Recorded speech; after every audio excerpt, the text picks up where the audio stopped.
All right, folks, I think we're going to go ahead and get started here. My name is Derek Lillen with the Model Schools team. And before we get started with today's session with Brittany Gaffney, I just have a couple quick announcements. As always, if it's your first time here, don't forget to say hi in the chat so we don't forget you in our attendance records.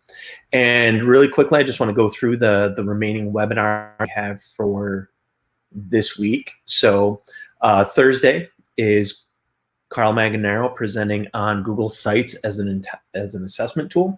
So be sure to check that out. And we should have next week's session hopefully posted by the end of the week. So you'll be able to go out to moric.org/PD to check out those offerings, and don't forget to sign up for those.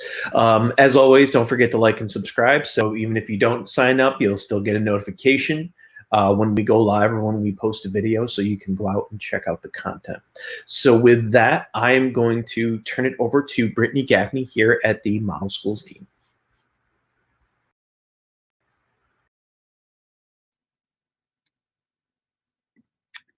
Hi, everybody.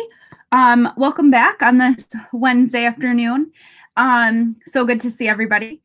Today, I am going to be talking about how to create some digital agendas for kids. So up on my screen, I have an image of a kind of a digital agenda. So I'm going to kind of walk you through how I created this and some tips and tricks to use. And also, I kind of want to start out with the why and the where. So this digital agenda basically has clickable links here. So all of these are clickable. And the idea is that it helps kind of put student assignments all in one place that is kind of engaging and fun. So all of these are clickable links. I have like my Google Meet link placed here. And then these are all linked to specific Google Classroom assignments. So basically what I picture, and obviously there are so many ways that you can do this. This idea, you've probably seen it floating around Facebook or other social forums that you might be a part of with technology. This is out there. This is not my original idea, but I decided to put a spin on it and, provide you with some tools on how to make these on your own, because once you get making them, they are addicting.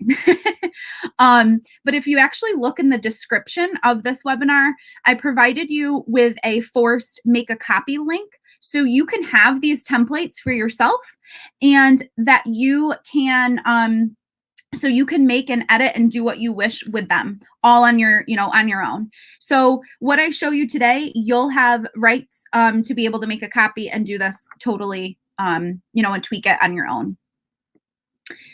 So what I picture is maybe you post this in your Google Classroom under a topic that is for this week's assignment. So you can go here and the students can go there and see, everything all at once.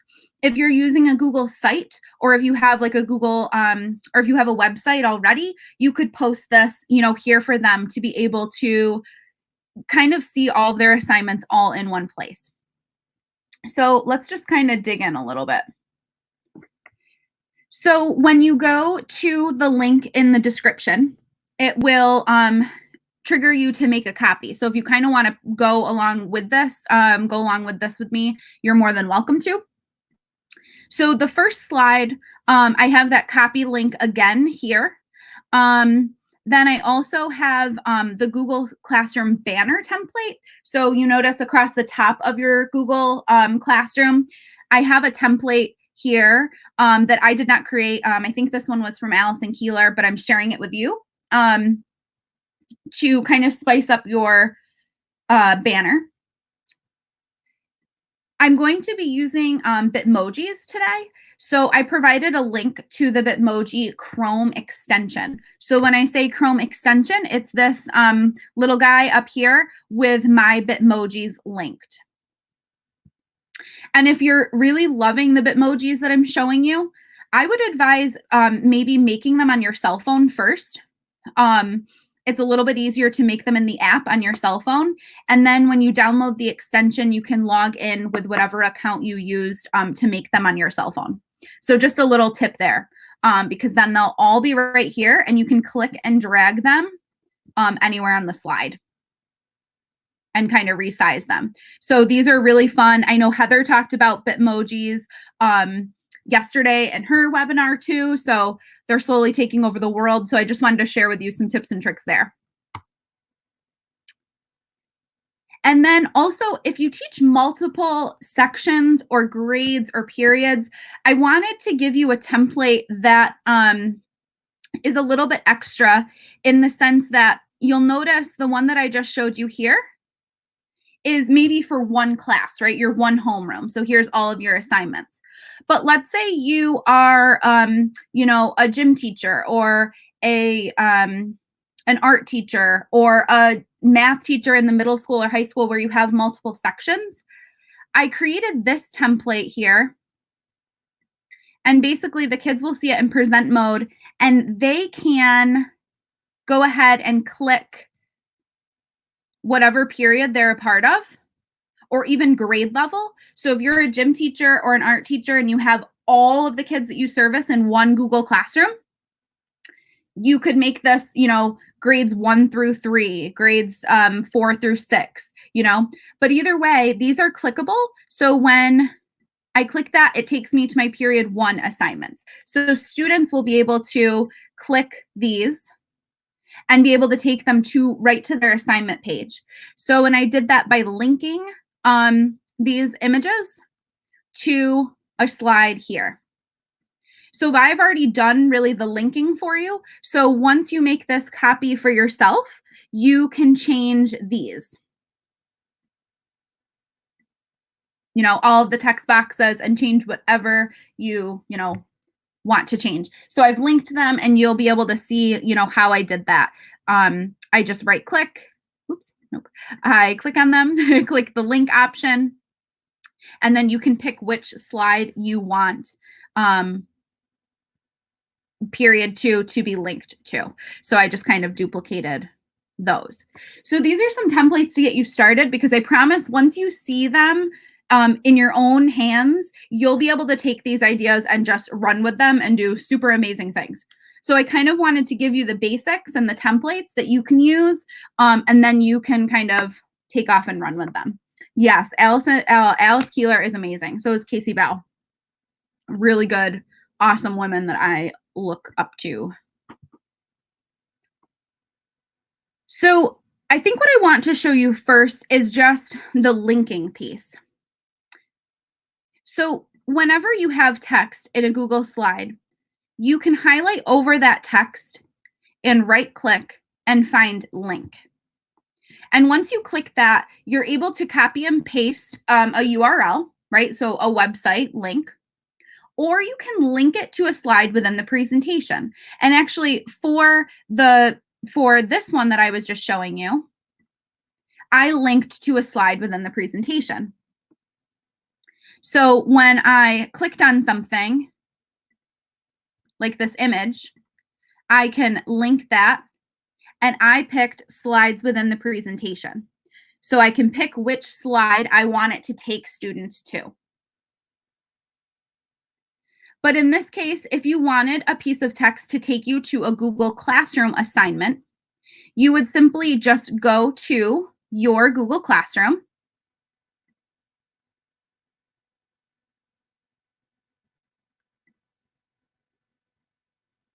And you would click the 3 little dots for any assignment and copy the link, or you can even copy the link of a whole topic. Okay, so if you wanted to take the kids, to a whole entire topic where you have things organized, you could, or you could take them directly to an assignment. So what I would do is I would just copy this link. I would come back to my schedule and I would paste it right inside. So now when students click this link, it takes them directly to what I linked it to. So you'll notice I already did those links here. So I have one, linked to my Google tips and tricks. So that's going to take me right here to that. So those linking by those 3 little dots linking those assignments is how I got them here. So as long as students are logged into their Google Chrome browser, they will be all set. And then I did the same thing here with the Google Meet link. So I typed out, Google Meet every day at 1 o'clock, and I just clicked that link button again and copied my Google Meet link and hit apply. So that's really all of the linking is. In another template that I gave you, I used the little picture frames and linked BrainPop. So what I did was I just took a little screenshot image of the BrainPop and I clicked on that. I found the link tool at the top toolbar and I typed in just brainpop.com. So now when the kids go to that, they'll be able to, log in from there. And for the little ones that maybe don't know the login, I may create, another little box that says what my BrainPop login is, right? To kind of help them out a little bit. So I can change, my font and just type in username and password, because sometimes they'll need those, right? Especially the little guys that might not always, remember, right? You can put any really information here and just kind of keep linking those slides.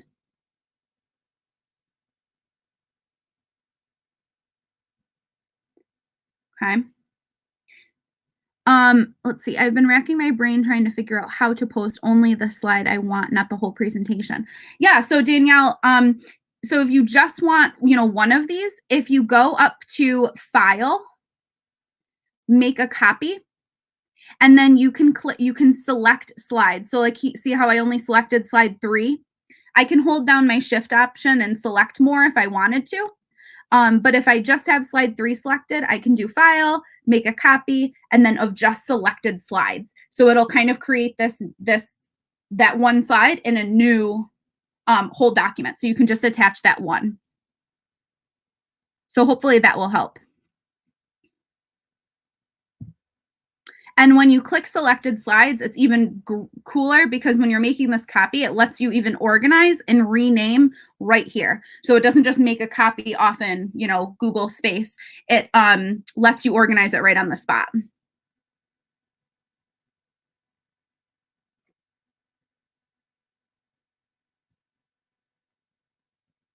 So hopefully that's helpful there.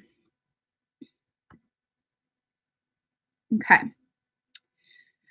So now really the linking part is kind of the most structured part of this webinar, I guess I'd say, and the biggest how-to, because the rest is honestly really fun. And I think that once you start making your own, you're going to become a little bit obsessed, especially, if you're a techie, you're here for a reason, right? You want to learn, and this is just so fun.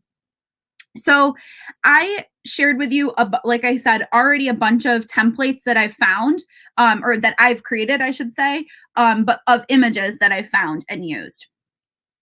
So you can take all of this is, editable. You can copy and paste everything.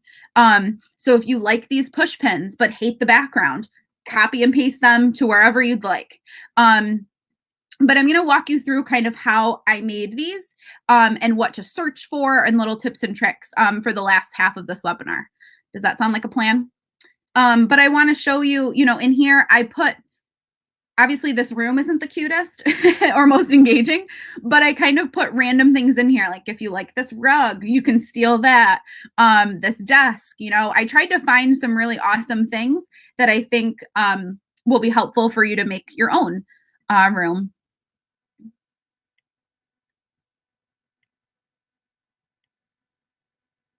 So if you like one of these spaces, you can always right click and duplicate. So let's say you really like this background, but you obviously don't want my Bitmoji, right?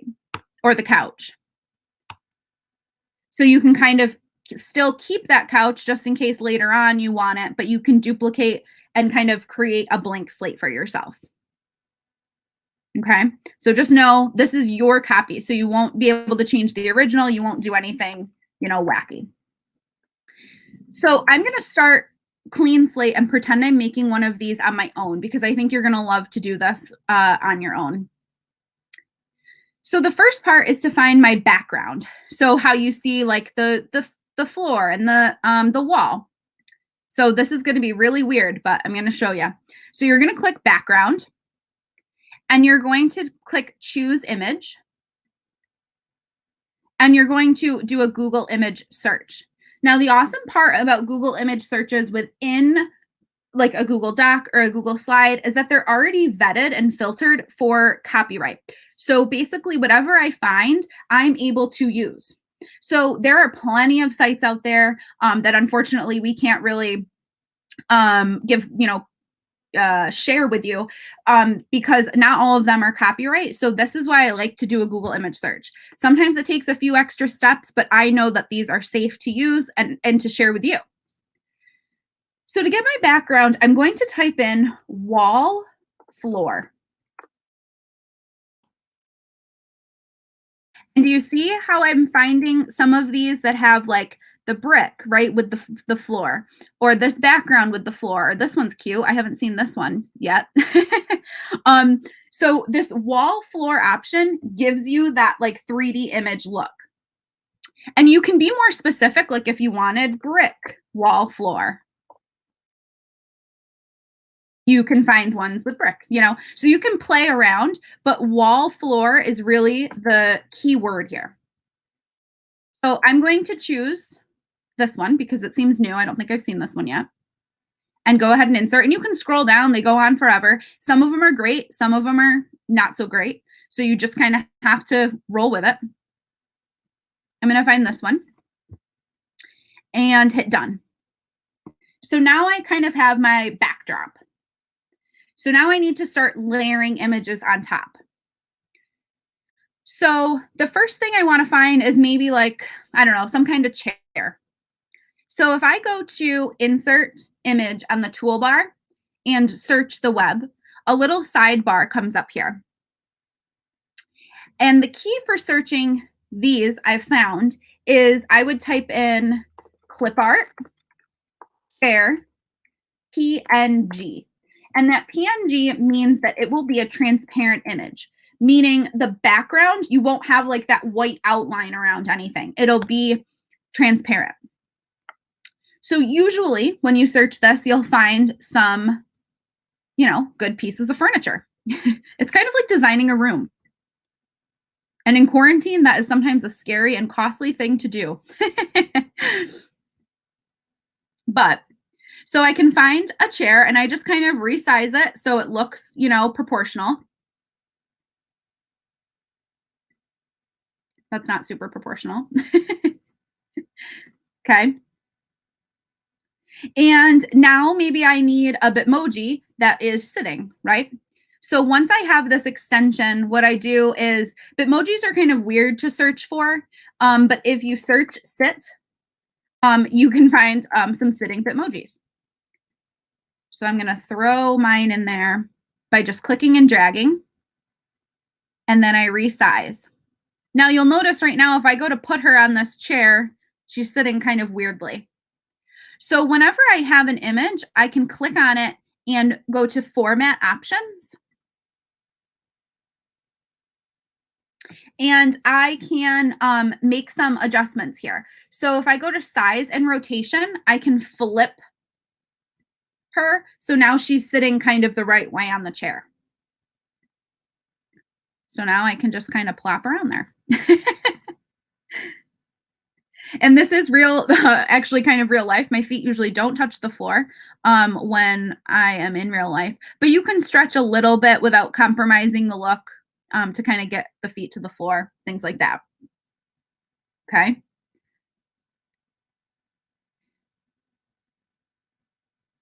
Now, you might be wondering if, like, let's say I wanted to steal this desk. So I'm going to highlight over it, copy it, and put it here. So I've basically layered these images on top of one another. So see how this chair is always going to be behind the desk? Okay. So I did that by right-clicking, like my desk, for instance, and ordering it and bringing it to the front. So it's already to the front. That's why it's not letting me click it. But I want the desk to be brought to the front so that way the chair can kind of sit behind it. And let's say I wanted my Bitmoji to sit on the chair. If I dragged it over, see how now she's like hidden behind there? So I'm going to go back there, and I'm going to slide my desk out of the way for a second, shrink my chair a little bit, and I want my Bitmoji to be ordered to the front. So that way then she can sit on this chair, and maybe I'll make her a little bit smaller. So it's all about ordering your images. And then when I bring the desk over in front of her, oops, that's still not right. So I need my desk to be brought to the front again. Okay. So now she's sitting behind, the desk. So it's kind of about layering and making sure that order is working appropriately. And something else I like to do, like a little trick, is notice there's not a lot of side space. So when I move things around to try and make things work, there's not a lot of workspace. So if I click this little arrow next to my magnifying glass and make it to be 50%, I know it's really small, but then I can kind of drag things that I want off to the side and bring them in as I need. So kind of just nice when you're trying to lay out and steal things from other places. Okay. I'm going to go back to fit. And then let's say I wanted a chalkboard behind me. Again, I would go to image search. I would keep clip art, PNG, and I would just turn it to chalkboard. And I want one that's like on the wall. So I'm going to click and drag this one over. And this one didn't come quite transparent, but if I double click this image, I can crop it right on the screen. See the black line there? So I'm just going to drag it and crop that white out because it's actually pretty easy for me to do. Now, there are websites that will take away the background images. So if you found an image here that you liked, you can import that there. One is like remove.bg, I think, something like that. Again, not necessarily websites we can promote, but they are out there if you really love an image and need to get the background. Yep. So Jenny, yeah, in the description right below is in the webinar itself on YouTube is where the templates are. Yep. Okay. So now I have my board, up, and maybe I'll move it over to the side here. And again, all of this is movable. If you click and highlight, over these, you can drag it as a group. And that's another thing, if I really like the way that she's sitting here, I can click and drag over. So it's all of these together, right click and then group. So now when I move these, they won't be messed up.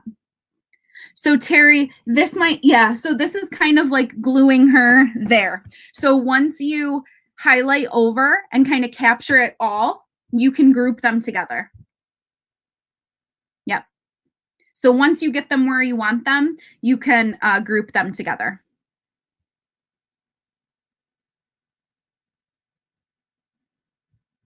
Okay. So now I'll make this a little bit bigger. Okay. And all I did here was make a text box. So that way now I can type on top of the board. And I just kind of changed my font. Google has so many fonts. So I know a lot, sometimes people are buying things off of Teacher Pay Teacher, fonts like that. No need, really. If you click fonts or the font and then more fonts, this list goes on for like infinity. And you can search and show different types of fonts. So if I wanted something that looks like handwriting, I can filter it so it becomes all like handwriting. So I can find one that looks maybe kind of chalky, you know, for the chalkboard. There are so many fonts. And I love that Google just made this update with, making the font bigger without having to type in the numbers. Hallelujah. There's some keyboard shortcuts, but that is a good feature. So now I'm just going to type in assignments for week of April 27th. And then below, I could type in Monday, and then this is where my link would come in. So maybe I would name it, journal entries. And I would highlight that, right click and link. And then I would go grab that link from my Google Classroom. And I would stick that in there. And once it's linked even, you can change, the color. It doesn't have to stay this, right? You can make it not blue. You can change all of that. Sometimes it helps, especially for the first time, that students know that it's clickable because it is blue and has that underline. That's kind of how we know.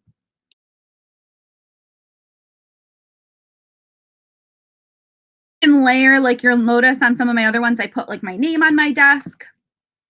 So, it's just about layering text boxes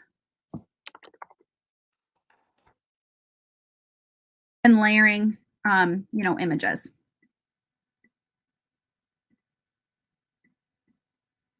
And really grabbing, I know that they don't always have the best images, but grabbing from the side here and searching with that clipboard or PNG are going to be where the magic happens.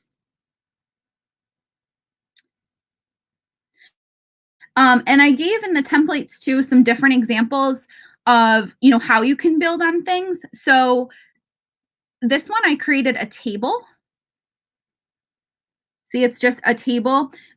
So I went to insert table and I picked, how many rows and how many columns, and I layered that on the board, just to kind of keep things, just to kind of keep things a little bit more organized for myself. There. And you can change like the border of the table and all that good stuff by next to your little paint can are the border colors, the weight, and you can make them dotted and all that fun stuff. So sometimes tables are nice. And I did this kind of from a reading perspective. So first, work on your vocabulary, your fluency, your comprehension, and then you might have your assessment link here. So students kind of know the order that they should be doing it, and also kind of the plan for a week. So this is kind of another take on it. Yep. So Sarah, I would post this in my classroom. Yep. Under the topic. Yep. Yep, under a topic, and that says, weekly assignments. Or you could even post this to the stream for students to be able to view. Yep.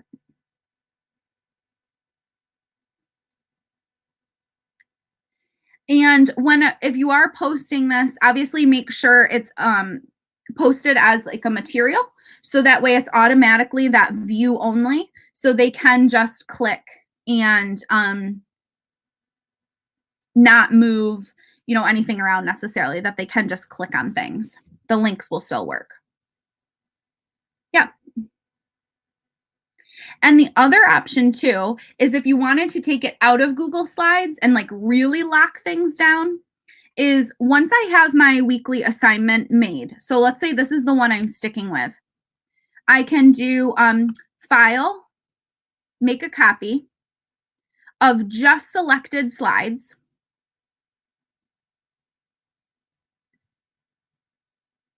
Yep, that's what I was showing them, Chris. Yep.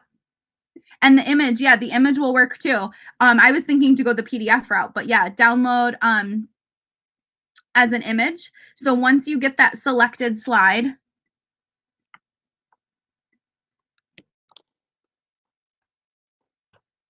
you can save it as an image or a PDF and upload that as well. So that way they really can't edit it. So yeah, Carla, I wouldn't make a copy necessarily for each student because they don't have to really make any edits for it. It's more of just them being able to view. Looks like Google Slides isn't loving me right now. There we go. So now, like Chris was saying, you can do file, download as a JPEG. So that would be an image.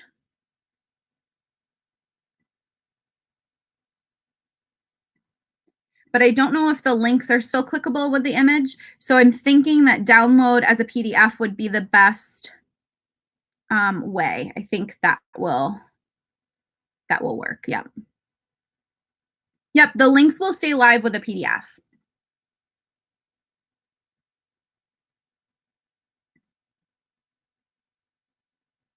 Yep. Yep. Yep. So that's why I put directions on how to download as a PDF right here. So that way you can download once you have those selected slides pulled out that you really want. I included those instructions here of how to get a PDF, how to download it as a PDF. So if you really don't want students moving things around on you, downloading it as a PDF will preserve all of that, all of the links, and it will look just like that to them, so they can upload it right in there. Yep.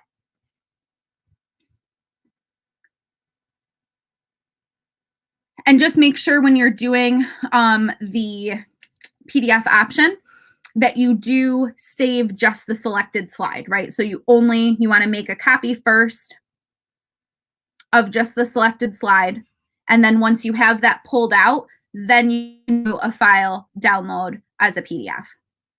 And I should probably add that to my instructions too, because I think that will be helpful.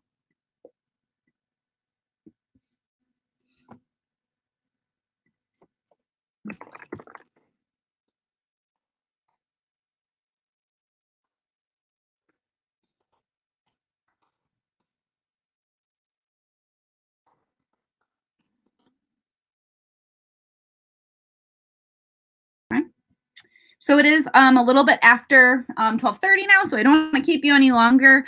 But I hope that the templates that you were able to kind of make happy for yourself are really helpful to get you started. And then kind of knowing some little tips and tricks on how to create your own will be awesome.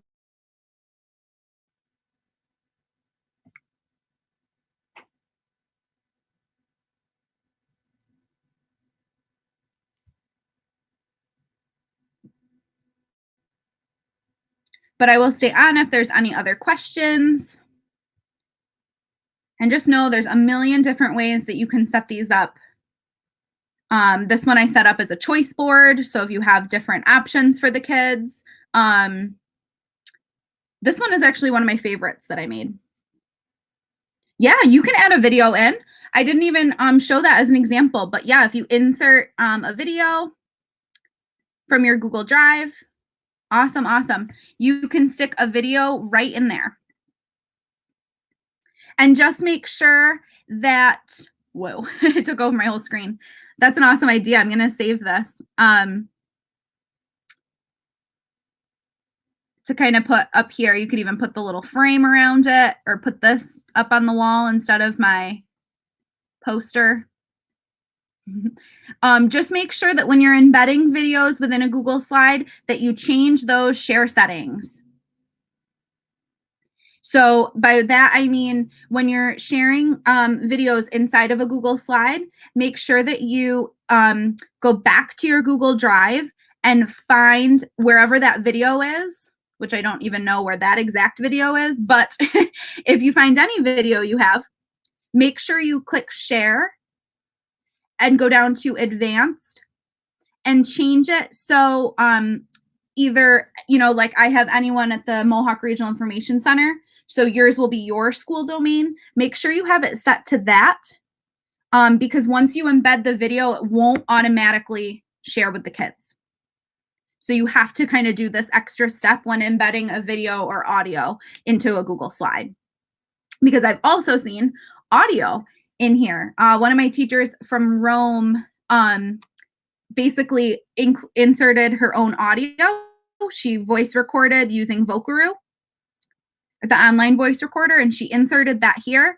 And she basically said, like, hello, happy Monday. These are the assignments, and just did like a mini announcement for the kids. So it was kind of like morning announcements, but in this agenda platform. So they could click and listen to that, which I thought was really a good idea too.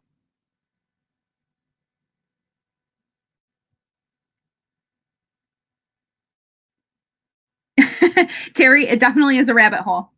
I couldn't pull myself away when I was making these. I was still making some like yesterday. It's crazy. But you're welcome. I'm glad you like them. This is definitely not my original idea. I take no credit. I'm just sharing with you how to do some things. Yeah, exactly, Alan. Yep, you can link, anything. And the YouTube, right, if you use it through YouTube, that's even better because you don't have to worry about the share settings. Some schools I know YouTube is still blocked. So if you're using like your own recorded videos, like via Google Meet or something like that, just make sure you're changing those share settings. Yeah.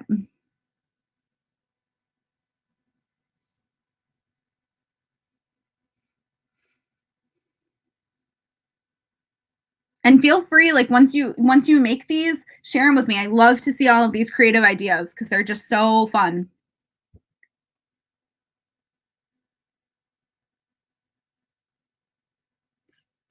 And I think it helps when, we talk about engagement and things like that, bringing kids in. I think these help.